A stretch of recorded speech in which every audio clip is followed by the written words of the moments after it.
So I kind of turned to the dark side, and I've added Hog Rider to my deck because I have a feeling my current strategy of Ram Bridge spam isn't going to work. Also, because I'm a little scared that Smurfs are going to be able to destroy me if my deck can't defend, since I spent 1,000 elixir in my brain-dead pushes. Alright, so this is the second video, and I'm going to try and be as consistent as possible. I'll be honest. Now I've had some hiccups with this session, but all my losses are pretty embarrassing, so I'm going to save my dignity and pretend like nothing ever happened.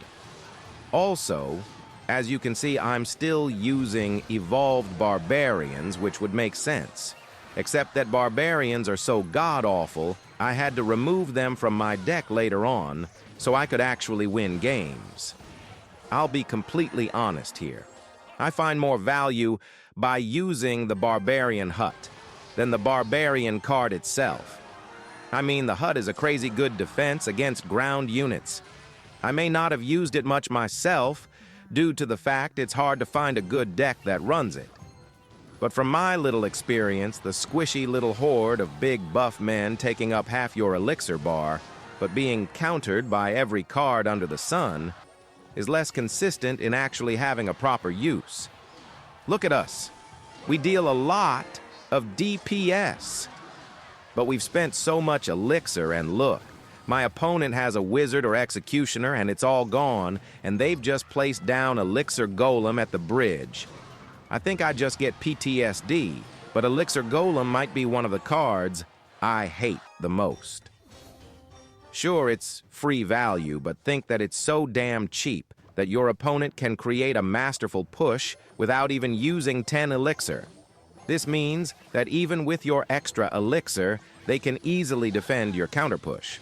Unless they're brain dead, of course, which wouldn't be surprising because they're spamming Elixir Golem at bridge. Anyway, this player was a bit of a pain, but they let my Mini P.E.K.K.A. through to wipe out their whole damn tower. I swear Mini P.E.K.K.A. might be the biggest sleeper build card in the whole game. I mean, sometimes if I'm out of it and playing Clash Royale, I lose, because I didn't see or notice the little pancake fella storming my tower, prepared to solo it as a 4 elixir card. I'm well aware he's not the most consistent mini-tank, at least while Knight has his evolution, but I've always loved him. Not super high skill, but being able to wipe out Mega Knights without using any more than a second to think. No crazy placement, no gimmicks, just pure, raw, insane stats. Big P.E.K.K.A. is less fun to play, honestly. Just having a hulking great brute that's easier to counter than a heal spirit isn't for me. I tried to play her by using an Evo P.E.K.K.A. deck for a while, but it just wasn't doing it for me. I prefer the little fella, and maybe some loved the P.E.K.K.A. through balance changes can make her more relevant again. Even so, I know people do not want the Evo P.E.K.K.A. meta back. These games, like I mentioned earlier, could be a bit painful, but since I changed my deck, it was actually enjoyable to play the game. Listen here, you don't need skill to win in Clash Royale. You need good cards and to spam them as much as possible at bridge until you take their tower, then defend. I'm joking, of course, but since I'm not trying my absolute hardest, most of these games follow that same pattern. The main reason why I switched from Battle Ram to Hog Rider is because Hog can do more damage over time rather than one quick burst. In theory, I should be able to win my games more, especially against players who have figured out how buildings work, and with Battle Ram, it's harder to get tower damaging without baiting out their building. That's in theory, of course, and you'll notice every single one of these clips have a ton of cuts because it just takes too long, and I'm sure you wouldn't want to watch the 40 minutes raw footage of Arena 5 or 6 gameplay. I think the funniest part is that these players never seem to give up. They have some otherworldly determination pushing them forward, even if both their towers are gone and I have 10 elixir, they just keep going. It's honestly very inspiring, and I think everyone should take a page out of new Clash Royale players' books. Also, once again, I have been increasing the frequency of my clipping because these games really aren't that interesting to watch most of the time. Look, I'll keep some of the more engaging matches in more of their entirety, but I never realized how damn boring it is to face someone when there's a clear advantage. Honestly, smurfing in Clash Royale isn't really that fun, because you don't get the feeling of accomplishment that you would do if you beat some mastermind player or someone running a meta deck, because there's nothing for you to be proud of.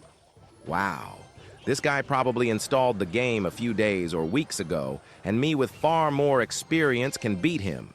See? It just doesn't sit well. This is my message to you that if you're really good at Clash Royale, please make sure to push as high as you can so that everyone else's and your experiences are nice and enjoyable. Because this game can really piss me off, more than any game, honestly.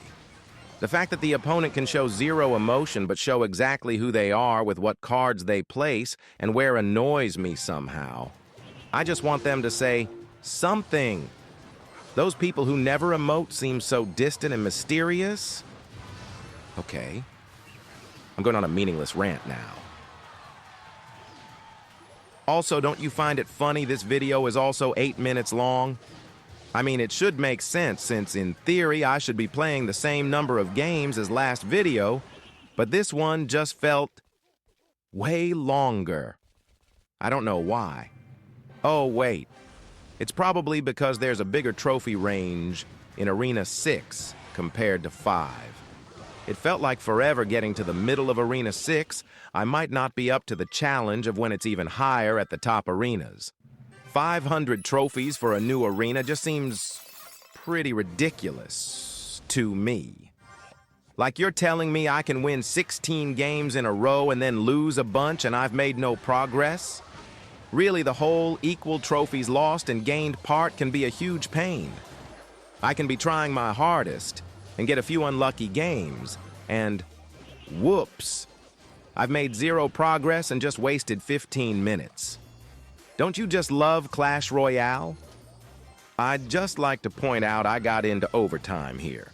The first time in any game throughout my whole experience here. Either I suck, this guy is a prodigy, or he's smurfing too. I would put money on the third option, but I have none to gamble, because all the stupidly high-priced bundles scared my money away and won't show itself. It thinks I'm going to spend 40 pounds on a champion card. Yes, Boss Bandit is good, but is it 40 pounds good?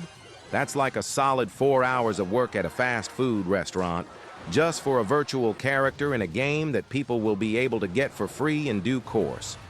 What happened to the free champion giveaways at launch? I loved those. Everyone loved those. It allowed people to use the champions and test them out without being high enough level to fit into their decks straight away most of the time. So you may see them a lot, but you wouldn't see them every game, especially in a place with stakes such as ladder.